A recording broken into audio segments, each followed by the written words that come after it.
பெரியோர்களே, வினோத விசாரணை மன்றம் உங்களுக்கு தெரியாத எதையும் நாங்கள் இங்கு புதிதாக சொல்லிவிடப் போவதில்லை. உங்களுக்கு தெரிந்ததையே உங்களுக்கு நினைவுபடுத்துவதுதான் இந்த நிகழ்ச்சியினுடைய நோக்கம். நம்முடைய வாழ்க்கையின் தத்துவம் எங்கு தொடங்கியது, அது இன்று எந்த நிலையில் வந்து கொண்டிருக்கிறது, இந்த நிலையில் நம்முடைய குடும்ப பாரம்பரியமான வாழ்க்கை அமைப்பு முறை செல்லுமானால் அதனுடைய முடிவு எதுவாக இருக்கும், இவைகளை பற்றி தீவிரமாக சிந்தித்ததன் காரணமாக நாங்கள் கண்டுபிடித்ததுதான் இந்த தலைப்பு. இது ஒரு பட்டிமன்றமும் வழக்காடு மன்றமும் கிராமப்புறத்து பஞ்சாயத்தும் கலந்த ஒரு கலவை. மக்கள் கேட்டதையே கேட்டு பார்த்ததையே பார்த்து சலித்து போவதை வித்தியாசப்படுத்துவதற்காக நாங்கள் ஏற்படுத்தி கொண்ட ஒரு அமைப்பு, அவ்வளவுதான். தமிழகத்தை பொறுத்தவரையில் இந்த வினோத விசாரணை மன்றமும் இதுபோல திரைப்பட பாடல்களால் திருந்தாத பாமரன் குற்றவாளி என்று திரைப்பட செய்திகளையே ஒரு வேடமிட்ட விசாரணை மன்றமாகவும் எல்லாம் எங்கள் குழுவினர் மட்டும்தான் நடத்தி வருகிறோம் என்ற பெருமையினை உங்கள் மத்தியில் சொல்லிக் கொள்வதில் மிகவும் சந்தோஷப்படுகிறோம். எப்பொழுதுமே சமுதாயம் ஒரு மாற்றத்தை விரும்புகிறது. பேசுவதையே பேசினால் கூட புதிய பானையில் பழைய கல், பழைய பானையில் புதிய கல் என்று ஒரு சின்ன சொற்றொடரை நாம் நினைவில் நினைத்து கொண்டால், இது அந்த மாதிரி ஒரு அமைப்பினை நாங்கள் கொஞ்சம் மாற்றி கொடுக்க இருக்கிறோம்.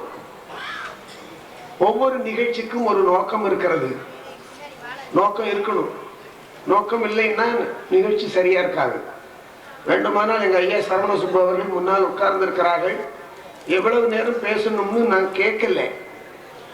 ஒரு 5-6 மாசமா அதை கேட்கறதே விட்டுட்டோம். கோயம்புத்தூர்ல ஒரு நிகழ்ச்சியில் இப்படிதான் நிகழ்ச்சி தொடங்குவதற்கு முன்பாக அமைப்பாளர்கிட்ட கேட்டேன், ஏன் எவ்வளவு நேரம் பேசணும்னு. அவர் சொன்னார், நீங்க விருதுநகர்ல இருந்து வந்திருக்கீங்க, வெளியூர் தம்பி, எவ்வளவு நேரம் வேணாலும் பேசும்போது நாங்க ஒரு 10 நிமிஷம் தான் இருப்போம். அதுக்கு பிறகு நமக்கு அங்க என்ன வேலை? அதுல இருந்து இப்ப எல்லாம் யார்ட்டையும் கேட்கறதே இல்லை. அதனால ஐயாட்டையும் கேட்கல.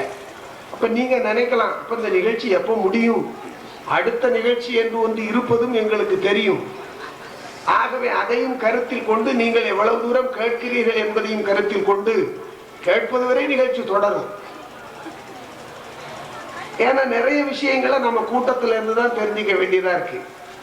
முன்பெல்லாம் நிகழ்ச்சி முடிந்ததற்கு பிறகு பெரியவங்க அப்படி முன்னால உட்கார்ந்து இருக்கக்கூடிய ஐயாக்கள்கிட்டெல்லாம் நிகழ்ச்சி எப்படியா இருந்ததுன்னு எல்லாம் கேட்பேன்.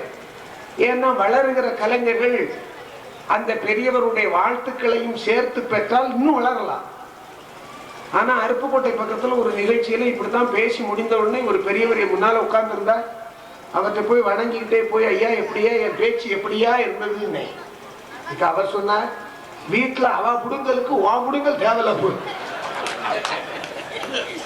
அப்பதான் எனக்கு தெரிஞ்சது அவர் பல்வேறு பிடுங்கல்களுக்கு இடையிலே, பிடுங்கல்களுக்கு இடையிலே நிகழ்ச்சிக்கு வந்திருக்கிறார். ஆக ஒவ்வொருவரும் ஒவ்வொரு நோக்கத்தில் கூட்டத்தில் இருப்பார்கள்.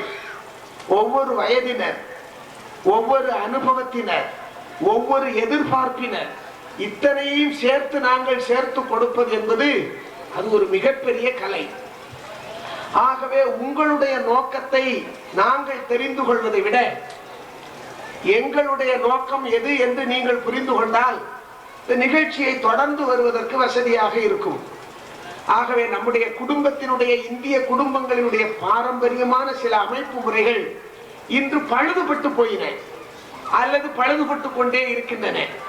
வெளிநாட்டுக்காரர்கள் எல்லாம் இந்திய குடும்பத்தை பின்பற்ற வேண்டும் என்று விளைகின்ற போது நாம் மட்டும் ஏனோ நம்முடைய தகுதியில் இருந்து சில இடங்களில் கொஞ்சம் தரம் தாழ்ந்து அல்லது பாரம்பரியமான சில மரபு முறைகளை தவற விட்டுக் கொண்டிருக்கிறோம். அவைகளை தற்காக்க வேண்டும் என்பதுதான் இந்த நிகழ்ச்சியினுடைய நோக்கம். ஆகவே இந்த நிகழ்ச்சி ஒரு நோக்கத்திற்காகத்தான் நடத்தப்படுகிறது என்பதை 57 ஆண்டுகளாக மிகப்பெரிய அறிஞர்களை எல்லாம் அழைத்து பேசிய மேடை இது. அந்த மேடையில் கிடைத்த வாய்ப்பையே மிக பேராக கருதுகின்றவர்கள் நாங்கள். ஆக அந்த பேருக்கு எந்த விதத்திலும் குறைவில்லாத வகையில் இந்த நிகழ்ச்சி அமைய வேண்டுமானால் நீங்க கொஞ்சம் ரசிக்கணும். நிகழ்ச்சியுடைய வெற்றி என்பது பேசுகிறவர்கள் கையில் இல்லை என்பதை என்னுடைய 26 ஆண்டு கால அனுபவத்தில் நான் தெரிந்திருக்கிறேன். கேட்பவர்களாக இருந்தால் நிகழ்ச்சி சிறப்படையுமே தவிர பேசுகிறவர்கள் எப்படி பேசினாலும் அந்த நிகழ்ச்சி வெற்றி பெறுவதற்குரிய வாய்ப்பு இல்லை. ஆகவே ஒரு நிகழ்ச்சி வெற்றி பெற்றிருக்கிறது என்றால் அதை பார்க்க வந்திருக்கக்கூடிய பார்வையாளர்கள் சிறந்தவர்கள் என்பதை நாங்கள் எங்கள் அனுபவத்தில் தெரிந்திருக்கிறோம். 57 ஆண்டுகளாக கேட்டு கேட்டு வாழ்க்கையில் சேர்த்து வைத்த செல்வங்களை இப்பொழுது நீங்கள் ஒருமுறை நினைத்து பார்த்துக் கொள்ளலாம். அவ்வளவுதான். புதிதாக எதையும் சொல்ல போவதில்லை. ஆனால் ஒன்று சொல்ல கடமைப்பட்டிருக்கிறேன். உங்களிடமிருந்து சில விஷயங்கள் வெளிப்பட்டால் நிகழ்ச்சி நல்லா இருக்கும். அவ்வளவுதான். நான் பெரியவர்களா உட்கார்ந்து இருக்கீங்க, கைதட்டுங்கன்னு சொல்ல முடியாது, அது நாகரிகமா இருக்காது. அதனால நீங்க ஒண்ணு மட்டும் பண்ணலாம், தலையை மட்டும் கொஞ்சம் ஆட்டிக்கிட்டா போதும். அது போதும். அதுக்கு பிறகு நம்ம என்ன எதிர்பார்க்கறது பெரியவங்கள்ட்ட? இந்த தலையை மட்டும் ஆட்டினாலே போதுமையா. நாமக்கல் பக்கத்துல மோகனூர்னு ஒரு ஊரு, சர்க்கரை ஆலை ஒன்று இருக்கு.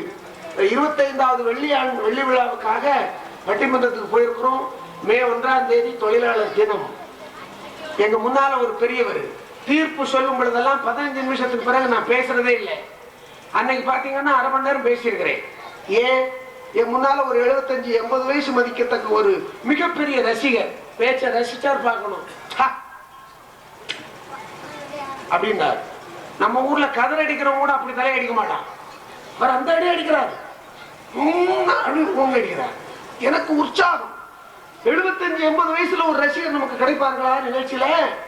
தூக்கி தூக்கி அடிக்கிறார். பார்த்தேன், ஒரு மணி நேரம் பேசிட்டேன். தொண்டை வறண்டு போய் சோடா எடுத்து குடிச்சிட்டு இருக்கிறேன். அப்பமும் பாக்குறேன் தலையாட்டிக்கிட்டு இருக்கிறார். அப்பதான் சொன்னாங்க அவருக்கு ஒரு நரம்பு தளர்ச்சி நோய். 24 மணி நேரம் அவருக்கு இந்த கொண்ட நரம்புல ஏதோ ஒண்ணு பாதிப்பான். யாரு கேட்டா நோயாளிக்காகவே 1 மணி நேரம் பேசின ஆளுங்கண்ணா. அதுவும் தேவக்கோட்டையிலே 57 ஆண்டுகளாக நிகழ்ச்சிகளை நடத்தியும் கேட்டும் வாழ்க்கையில் ஒரு வளம் பெற்ற செல்வத்தை பெற்றிருக்கக்கூடிய உங்கள் மத்தியில் பேசுவதற்கு என்றால் கேட்கவா வேணும்? வேண்டியதே இல்லை. அதனால அந்த விஷயங்கள்லாம் நமக்கு வேண்டியதில்லை. நேரடியா நிகழ்ச்சிக்கே வந்துடலாம். ஒரு நோக்கம் இருக்கிறது என்று சொன்னேன். பொதுவாக நிகழ்ச்சிகள் ஏன் தோல்வி பெறுகின்றன என்றால், முன்னால இருக்கிற பையங்க எதுக்கு வந்திருக்கான்னு எனக்கு தெரியும். ஏன்னா என்கிட்டே தான் வந்து கேட்டாங்க, ஐயா அடுத்த நிகழ்ச்சி என்னன்னா நான் ஆடலும் பாடலும்னு சொன்னேன். வேணா ஒரு தம்பி இருக்கிறான், அவன்கிட்ட கேளுங்க.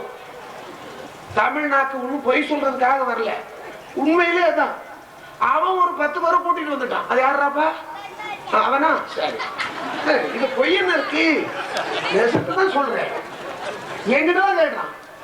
நானும் தெளிவா தான் சொன்னேன், ஏன்னா எனக்கு 4 பேர் வேணும்ல முன்னாடி அப்படின்னு. இங்க வந்த பிறகுதான் தெரியுது பெரியவர்கள் எல்லாம் பெயரளவில் அல்ல பெருமளவில் கூடியிருக்கிறீர்கள். ஆக பேரளவில் கூடிய கூட்டத்தை பார்த்துவிட்டு பெருமளவில் கூடிய இந்த கூட்டத்தை பார்க்கிற பொழுது பேசாத பேச்சாளனுக்கு பேச்சு வரும். ஆக பேசாத பேச்சாளர்கள் எல்லாம் பேச்சு வரக்கூடிய அளவிற்கு ஒரு கட்டுமானத்தோடு என் தாய்மார்கள் எல்லாம் வந்திருக்கீங்க. ரொம்ப சந்தோஷம். அப்படிதான் இருக்கும், வரணும். இது மாதிரி நிகழ்ச்சிகளை தான் அப்பா அம்மா குழந்தைகள் சேர்ந்திருந்து ரசிக்கணும். ஏன்னா இந்த மாதிரி இடங்கள்ல தான் நம்ம குழந்தை முன்னால இருக்கும், அப்பா அந்த பக்கம் இருப்பார், அம்மா அந்த பக்கம் இருப்பாங்க. நகைச்சுவைகளை கேட்கிற பொழுது வாய்விட்டு சிரிப்போம். இப்ப பயலுங்க ஒருத்தனுக்கு ஒருத்தன் பேசிக்குமா, ஏய் அப்பா அம்மாவுக்கு சிரிக்க கூட தெரியுதா? ஏன்னா வாழ்க்கையை சிரிப்பதற்கு என்று நேரம் ஒதுக்குவதற்குரிய வாய்ப்பு இல்லை, நெருக்கடியான உலகம். ஆகவே இந்த மாதிரிப்பட்ட நிகழ்ச்சிகளில் பெருமளவில் கூடியிருக்கிற தாய்மார்களே, நீங்கள் ஏன் கூடியிருக்கிறீர்கள் என்று எனக்கு தெரியும். ஏனென்றால் இன்று நாங்கள் எடுத்திருக்கிற பிரச்சனை உங்கள் பிரச்சனை. ஆகவே நீங்களும் கொஞ்சம் கைகளை தட்டலாம். நான் ஒண்ணு சொல்லலப்பா, அவங்கள சொல்றேன். நீங்களும் கொஞ்சம் தட்டலாம். அதனால இப்ப பெண்கள் எல்லாம் பெருமளவில் கூடியிருக்கிறார்கள், கைகளை தட்டலாம். நீங்க என்னத்தை தட்டினீங்க?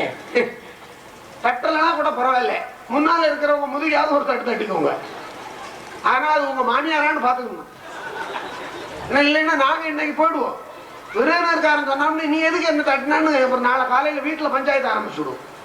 அதனால இந்த நிகழ்ச்சியினுடைய நோக்கம் என்பது, நாம் நம்முடைய குடும்ப வாழ்க்கையில் சில மரபுகளை கடைபிடித்துக் கொண்டிருக்கிறோம். அது கடைபிடிக்கப்படுகிறதா இல்லை கைவிடப்பட்டிருக்கிறதா? கைவிடப்பட்டிருக்குமானால் அதை மீண்டும் கடைபிடிக்க வேண்டுமா வேண்டாமா என்பதை பற்றியதான ஒரு செய்தியை ஒரு நகைச்சுவையோடு சொல்ல இருக்கிறோம். சிரிப்பதற்கு கொஞ்சம், சிந்திப்பதற்கு கொஞ்சம், இரண்டையும் எடுத்துக்கொண்டு போனால் வாழ்க்கையில் சிறப்பதற்கு நிறைய மிஞ்சும். ஆகவே இது போன்ற விஷயங்களை எல்லாம் நாம் இப்பொழுது பேச இருக்கிறோம். ஆகவே எங்களுடைய நோக்கத்திற்கு நீங்கள் வந்துவிட வேண்டும் என்று உங்களை அன்போடு கேட்டுக்கொள்கிறேன். ஏன்னா சில இடங்கள்ல அப்படி ரெண்டு பேர் சந்திக்கிற பொழுது நோக்கம் வந்தாகாமல் பல பிரச்சனைகள். இன்னைக்கு காலையில விருதுநகர் பஜார்ல ஒரு பையன் கடைக்காரர்கிட்ட விளையாடிக்கிட்டு இருக்கிறான். பொருள் வாங்கத்தான் போனான். போனவன் கடைக்கார அண்ணாச்சி கிட்ட கேட்டான், அண்ணாச்சி என்ன வேணும்னா? கடைக்காரருக்கு கோபம் வந்துட்டு, இது நான் கேட்க வேண்டிய கேள்வி, என்ன வேணும் என்ன வேணும் அண்ணாச்சி? அதான் என்ன வேணும்னு கேட்டேன். எண்ணெயா எண்ணெயா 2 சுழி 3 சுழியில இந்த பையனுக்கு தகராறு. அவன் என்ன வேணும்னு கேட்கறதுக்கு பதிலா என்ன வேணும்னு கேட்கிறான். கடைக்காரர் விடுறதா இல்ல, இல்ல என்னத்தான் வேணும் சொல்லுடா, என்னத்தான் வேணும்னா நான் சொல்றேன்ல. இந்த மாதிரி காலையிலே நீ என்னவோ கட்டவிழ்த்து விட்டு வந்த மாதிரி வந்து நிக்கிற, என்ன வேணும்டா சொல்லு ராசா. அதான் என்ன வேணும்னு தான் சொல்றோம்ல அண்ணாச்சி. ஆனா நல்ல காலம் நான் அந்த நேரம் போனேன். ஏன் இந்த பிரச்சனை கொஞ்சம் சிந்தித்து பாருங்கள். ஒண்ணுல வீட்டுல அப்பா அம்மாவிடம் இந்த பிரச்சனை ஆரம்பிச்சிருக்கும், இல்லைன்னா இவன் படிக்கிற இடத்துல ஆசிரியர் இடத்துல இந்த பிரச்சனை ஆரம்பிச்சிருக்கும். ஏன்னா நகரம் நகரம், தன்னகரம், ரகரம் ரகரம், இந்த எழுத்துக்களுக்கு பெற்றோர்களுக்கு நிறைய பேருக்கு தெரியல, சொல்லி கொடுக்கிற ஆசிரியர்களுக்கு நிறைய பேருக்கு தெரியல. வகுப்புல ஒருத்தன் கேட்டான் ஆசிரியர்கிட்ட, ஐயா தகராறுக்கு எந்த ரா போடணும்னா? அதுல அவருக்கு தகராறு. அவர் சொன்னாரு, சின்ன தகராறுனா சின்ன ராணா போடு, பெரிய தகராறுனா பெரிய ராணாவா போடுனார். இவன் விடா கொண்டேன். இவன் சொன்னா சுமாரான தகராறுனா எந்த ராணா போடுறதுன்னா? அவ்வளவுதான். அட்டெண்டன்ஸ் ரெஜிஸ்டர் வச்சு மண்டையில அடிச்சுக்கிட்டு வெளியில போனவர் இன்னும் வரல, இன்னும் வரல, வரமாட்டார். அப்போ ஆசிரியரிடமிருந்தும் ஒரு தவறு வெளியே வருகிறது. இல்லைன்னா பெற்றோர்கிட்ட இருந்து வரணும். என்கிட்ட ஒரு பையன் படிச்சா, இந்த மின்சாரத்துக்கு எலக்ட்ரிசிட்டின்னு பேரு. நான் சொன்னேன் எலக்ட்ரிசிட்டி, திரும்ப சொல்லுன்னேன் எலக்ட்ரிக் குட்டின்னா. எலக்ட்ரிசிட்டி, அவன் எலக்ட்ரிக் குட்டி. இது சரியில்லப்பா, உங்க அப்பாவை கூட்டிட்டு வாட்டேன். அவன் அவங்க அப்பாவை மட்டும் கூட்டிட்டு வந்திருக்கலாம். படுக்கையில கிடந்த தாத்தாவையும் தூக்கி ஆட்டோவில் பள்ளி போட்டு கொண்டு வந்தான். அவருக்கு கண்ணே தெரியல, இவரு எதுக்கு நான் கூட்டிட்டு வந்தேன்னு. இப்ப அப்பான்னு சொல்லுவீங்க, அப்புறம் அப்பாவுக்கு அப்பாவை கூட்டிட்டு வந்தா நான் எங்க இருந்து கூட்டிட்டு வர்றது? ஒரு தற்காப்பு சார், ஆட்டோ சார்ஜாவது மிச்சம் அப்படின்னா. நான் அப்பாட்ட கேட்டேன், ஏன் சார் எலக்ட்ரிசிட்டின்னா உங்க பையன் எலக்ட்ரிக் குட்டிங்கிறான், எல்லாம் கொஞ்சம் திருத்தமா சொல்லி கொடுக்க கூடாதான்னு. அதுக்கு அவர் சொல்றாரு, அது சார் அவன் கெப்பாசிட்டியே அவ்வளவுதான் சார், அவருக்கு கெப்பாசிட்டி வரல, கெப்பாசிட்டியே அவ்வளவுதாங்கிறார். அவர் அப்படி சொன்னா பரவாயில்ல. இந்த கண்ணும் தெரியாத தாத்தா சொல்றாரு, வாத்தியார் எங்கடா நிக்கிறாருன்னாரு. இவன் சொன்னா இந்த நிக்கிறார், இவர் தான் என் கையை பிடிச்சி அவர் கையில ஒப்படைச்சிட்டான். அவர் என் கையை தடவிட்டே சொல்றாரு, ஏய்யா இதையெல்லாம் நீங்க ஏயா பப்ளிசிட்டி பண்றீங்கன்னு. அவருக்கும் பப்ளிசிட்டி வரல. அப்பதான் நான் நினைச்சேன், இது ஒரு குட்டி குடும்பம், இதுக்கு எப்படி வரும்? அப்ப ஒன்றை புரிந்து கொள்வோம். வீடுகளில் தொட்டில்களில் வளர்ச்சியை ஊட்டக்கூடிய பெற்றோர்கள் தவறு செய்தால் அதை பள்ளிகளில் ஆசிரியர் திருத்த வேண்டும். அவரும் தவறு செய்து விட்டால் அப்படிப்பட்ட இடங்களிலும் திருத்துவதற்காகத்தான் நம்முடைய இந்து மதத்திலே திருவிழாக்கள் நடத்தி அந்த திருவிழாக்களிலே தவறவிட்ட தவறுகளை சுட்டிக்காட்டி சமுதாய மாற்றத்திற்கு துணை நிற்கக்கூடிய இது போன்ற நிகழ்ச்சிகளை நம்முடைய பெருமக்கள் நடத்தி கொண்டிருக்கிறார்கள். எனவே திருவிழா என்பதற்கு பெயர் திருவிழா அல்ல, விழாதிரு. விழாதிரு தொடர்ந்து சொல்லிக் கொண்டே வாருங்கள், விழாதிரு திருவிழா என்று வரும். எனவே ஒரு சமுதாயம் விழாதிருப்பதற்காகத்தான் இந்த திருவிழாக்கள். ஆகவே அற்புதமான ஒரு நிகழ்ச்சியை நீங்கள் 57 ஆண்டு காலமாக 10 நாட்கள் நடத்துவதை நினைத்து ஐயா சரவணாசுப்பு அவர்கள் சொல்லுகிற பொழுது உண்மையில் நான் ஏன் இந்த வாய்ப்பு எனக்கு இதுவரை கிடைக்கவில்லை, 26 ஆண்டுகளாக பேசுவதாக பெருமைப்பட்டுக் கொண்டிருந்த நான் இன்றுதான் என் பேச்சை தொடங்கி இருப்பதாக நினைக்கிறேன் பெருமக்களே. இன்றுதான் நான் என் பேச்சை தொடங்கி இருக்கிறேன். ஏனென்றால் கேட்பவர்கள் நிறைந்த 100% சபையை நான் இந்தியாவில் அல்ல, சிங்கப்பூர் 3 முறை போயிருக்கிறேன், மலேசியா போயிருக்கிறேன், தாய்லாந்து போயிருக்கிறேன். அங்கும் நம்முடைய செட்டிநாட்டு பெருமக்கள் அற்புதமான ஆலயங்களை எல்லாம் அமைத்திருக்கிறார்கள். அவர்கள் அழைப்பின் பேரில் கூட போயிருக்கிறேன். ஆனால் என் வாழ்நாளில் இன்றுதான் நான் ஒரு மன நிறைவோடு ஒரு நிகழ்ச்சியை தொடங்கி இருக்கிறேன். உங்கள் வாழ்த்துக்கள் எனக்கு வேண்டும். வாழ்த்துகிறீர்கள், நாங்கள் வளர்கின்றோம். எனவே நோக்கம் நான் மறக்க மாட்டேன். பையன் என்ன கடையில் நிற்கிறான், விட்டுட்டு போக முடியுமா? அவன் அங்கல்ல நின்றுட்டு இருக்கிறான். ஒரு கவிஞன் எழுதினான், மருத்துவர்கள் செய்கிற தவறு மண்ணுள் புதையுள், ஒரு வழக்கறிஞனுடைய தவறு தூக்கில் தொங்கும், ஆனால் ஒரு ஆசிரியனுடைய தவறோ தெருவில் அனாதையாய் அலையும் என்றார். எனவே ஆசிரியர் பெருமக்கள் சமுதாயத்தில் பொறுப்புடையவர்கள் என்பதை சொல்வதற்காக நான் இந்த செய்தியை சொல்லுகிறேன். வந்திருப்பவர்கள் அனைவருமே பேராசிரியர் பெருமக்கள். ஆகவே நினைவில் கொள்ள வேண்டும் இந்த செய்தி, இது உங்களுக்காக. என்ன வெறுமனே போராட்டமே வாழ்க்கை அல்ல, போராட்டம் தான் வாழ்க்கை. ஆனாலும் போராட்டமே வாழ்க்கை அல்ல, இருக்கட்டும். ஆகவே அவன் கடையில நின்று என்ன வேணும்னா அவருக்கு கோபம் வந்துகிட்டு அப்ப பார்த்து நான் போனேன். நான் சொன்னேன், அண்ணாச்சி அவன் என்ன வேணும்ங்கிறத அப்படி சொல்றான் அப்படின்னு. அப்படியா கேட்க வேண்டியதானே தெளிவா? ஆமா ஆமா என்னதான் வேணும்னா பாட்டில கையில கொடுத்துட்டான். ஒரு பிளாஸ்டிக் பாட்டில் அதுக்குன்னே கொண்டு வந்துருக்கிறான். என்ன வேணும்னா 1 லிட்டர் கடலை எண்ணெய் ஊத்துவோம்னா அவரு ஊத்திக்கிட்டே இருக்காரு. சனியும் சும்மா இருக்கலாம்ல, அத நல்லெண்ணெய் ஊத்துங்கோன்னா.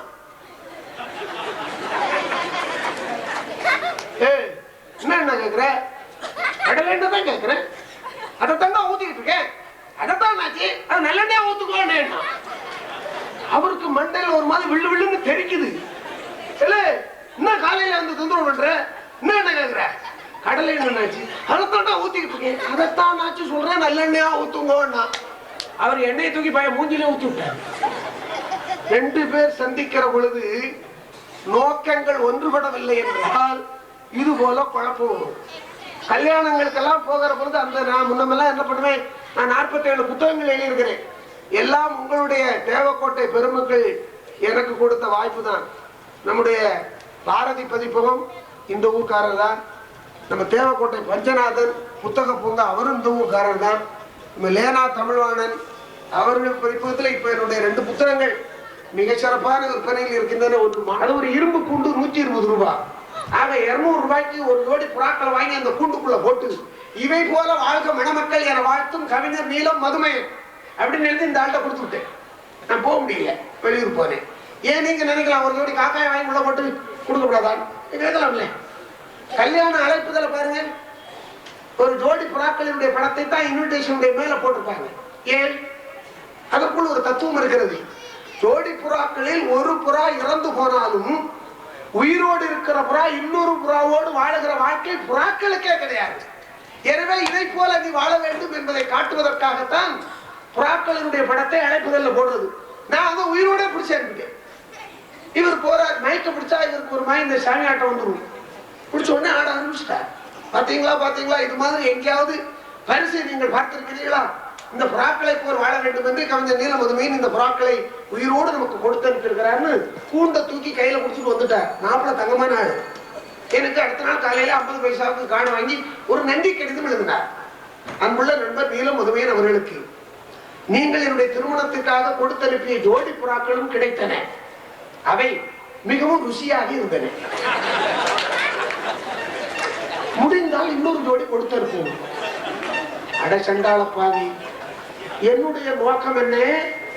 இந்த புறாக்களை பார்த்து பார்த்து இதுபோல் நீ வாழ என்று சொல்வதற்காக அது ஏன் நோக்கம்? அவனுக்கு புறாக்களை பார்த்த உடனே என்ன செட்டி நினைவுக்கு வந்திருக்குது. அப்ப 2 பேருடைய நோக்கங்கள் வேறுபடுகிற பொழுது நிகழ்ச்சி கூறுபட்டு போய்விடும். ஆகவே என் அன்பிற்குரிய பெருமக்களே, இந்த நிகழ்ச்சியுடைய நோக்கம் என்ன என்றால், நம்முடைய சமுதாயத்தில் கட்டி காத்து வரக்கூடிய குடும்ப நெறிமுறைகள் பாதுகாக்கப்பட வேண்டும். நாம் தொடங்கிய இடத்தில் நம்முடைய வாழ்க்கையை வைத்துக் கொள்ளவில்லை. அதனுடைய வளர்ச்சிதை மாற்றங்களால் இன்று நாம் வந்திருக்கிற இடம் வேறு. எனவே இதை ஒரு கவிஞர் ரொம்ப அற்புதமாக சொன்னான். இன்று நாம் எங்கு வந்திருக்கிறோம்? இது அரிசி பானை, இது உளுந்து பானை. காலம் உருண்டோடியது. அவள் தன் மகளுக்கு சொன்னாள், இது அரிசி இருந்த பானை, இது புளி இருந்த பானை. காலம் உருண்டோடியது. அவள் என் மனைவிக்கு சொன்னாள், இது அரிசி பானை இருந்த இடம், இது புளிப்பானை இருந்த இடம். பொங்கலோ பொங்கல். ஆக நாம் அரிசி பானையில் வாழ்க்கையை தொடக்கி அரிசி இருந்த பானைக்கு வந்து இன்று நம் பண்பாடு என்னும் அந்த அரிசி பானை இருந்த இடத்துக்கு வந்திருக்கிறோம் என்றால் சமுதாயத்தில் நாம் ஏதோ இழந்திருக்கிறோம். அதை ஈடுகட்டுவதற்கு இந்த நிகழ்ச்சி கடுகளவேனும் துணை நிற்கும் என்றால் அந்த வாய்ப்பினை அளித்த இந்த கழகத்தாருக்கு நாங்கள் நன்றியை சொல்லி உடனாக இந்த மன்றத்தை நான் தொடங்கி விடுகிறேன். இந்த நிகழ்ச்சியிலே பேச வந்திருக்கிறவர்களை சம்பிரதாயம் கருதி நான் அறிமுகம் செய்கிறேன். இங்கே மாமனாராக வந்து தன்னுடைய மகளுக்கு ஏற்பட்ட அல்லலை போக்க வேண்டும் என்று ஊர் கடந்து ஒரு பஞ்சாயத்தை கூட்டி இங்குதான் இதற்கு தீர்ப்பு வழங்க வேண்டும் என்று செட்டி நாட்டை தேர்ந்தெடுத்து தன்னுடைய மகளுக்காக வாதாட வந்திருக்கக்கூடிய ஒரு தந்தை, சிவகாசி தந்த பட்டாசு, நகைச்சுவை தென்றல், அன்புக்குரிய ஆசிரியர் பெருமகனார் கவிஞர் காலனார் பாழியப்பர். அவருடைய மகளாக வந்திருப்பவர் குற்றாலத்தில் இருந்து வந்திருக்கிறது. மன்னிக்க வேண்டும், குற்றாலம் என்ற உடனே எனக்கு அதுதான் நினைவு வருகிறது. பழக்கம் சில நேரங்களில் இப்படித்தான் வழக்கமாகி போகிறது. போகட்டும். குற்றாலத்தில் இருந்து ஒரு பேராசிரியை, பராசக்தி மகளிர் கல்லூரியினுடைய தமிழ் பேராசிரியை, பாசத்துக்குரிய சகோதரி Velammal Muthiah MA MPhil PhD அவர்கள் இங்கே மணமகனாக வந்து தனிக்குடித்தனம் போக வேண்டுமா, எப்படி போவது என்று எதிர்குரல் எழுப்புவதற்காக வருகை தந்திருப்பவர் கோயில்பட்டியில் இருந்து வந்திருக்கிறார். சியாமலா மேல்நிலைப் பள்ளியினுடைய ஒரு தலைமை ஆசிரியர், பாசத்துக்குரிய சகோதரர் சம்பத் அவர்கள். ஞானக்கிருக்கன் ஒரு நிகழ்ச்சி நடத்துறோம். அதுல ஞானக்கிருக்கனாக தோன்றி தமிழகத்தையே கலக்கி கொண்டிருக்கிறார். திரைப்பட பாடல்களாலும் திருந்தாத பாமரன் குற்றவாளி என்கிற எங்களுடைய வேடமிட்ட விசாரணை என்ற நிகழ்ச்சியில் இவர்தான் பாமரனாக வருவார். இன்று ஏதோ பாக்குறா போல வந்திருக்கிறார். பாமரனா வந்தா சகிக்காது, இருக்கட்டும். ஆக அங்கே இவருடைய அம்மாவாக வந்திருப்பதற்கும் இந்த ஊருக்கும் சொந்தம் இருக்கிறது, ஒரு பந்தம் இருக்கிறது. ஆனாலும் தமிழகம் எங்கும் இந்த நிகழ்ச்சியின் தாயாக தோன்றி நாளைய தினம் கந்த சஷ்டி விழா ராமநாதபுரத்திலே இதே நிகழ்ச்சி தான் தாயாகவே பேச இருக்கிறார். நம்முடைய கோட்டையூரில் குடியிருக்கக்கூடிய எங்கள் பாசத்துக்குரிய சகோதரி திருமதி அலுவேலு முகுந்தன் அவர்களை உங்களுக்கு அறிமுகம் செய்து வைக்கிறேன். எல்லாவற்றிற்கு மேலாக இதற்கு தீர்ப்பு சொல்வதற்காக வந்திருப்பவர் விருதுநகரில் இருந்து காமராஜர் படித்த பள்ளியில் பணியாற்றக்கூடிய பெயர் பெற்ற, கன்னியாகுமரியில் பிறந்த நீலம் மதுமையன் நானே தான். உலகத்திலேயே தன்னை அறிமுகப்படுத்திக் கொள்கிற ஒரே நடுவர் என்ற பெருமை எனக்கு மட்டும்தான் உண்டு. ஏனென்றால் என்னுடைய பெயர் அவ்வளவு எளிதாக யாருடைய நாக்கிலும் வராது. ஒன்றிலோ நீளம் மதுமையன் என்கிறார்கள், இல்லது நீலா மதுமையன் என்கிறார்கள், ஒருத்தர் மரமையன் என்றே கடிதம் எழுதினார். ஆகவே நான் என்னுடைய பெயரை தெளிவாக சொல்லிவிட்டுத்தான் நிகழ்ச்சியை தொடங்குகிற பழக்கம் எனக்கு தெரிய. அன்புக்குரிய ஐயா சரவணா சுப்பு அவர்கள் மட்டும்தான் என்னுடைய திருநாமத்தை தெளிவாக உச்சரித்திருக்கிறார்கள். ஏனென்றால் தமிழுக்கும் ஆலயத்திற்கும் தொடர்புள்ள ஊர் அல்லவா இந்த செட்டிநாடு. உலகமெல்லாம் தமிழ் வளர்வதற்கும், உலகமெல்லாம் இந்த போற்றி புகழ்கின்ற நம்முடைய பண்பாட்டை பாதுகாக்கின்ற இந்த தேசியத்தினுடைய தெய்வீகத்தன்மை வளர்வதற்கும் ஆலயங்கள் அமைத்து வாழ்க்கையை உயர்த்தி காட்டி சமுதாயத்தோடு தானும் உயர்ந்திருக்கிற ஒரு அந்தஸ்துடைய ஒரு சமூகத்தில் நடத்துகிற இந்த விழாவில் இப்பொழுது நாம் வழக்கை தொடங்கி விடுவோம்.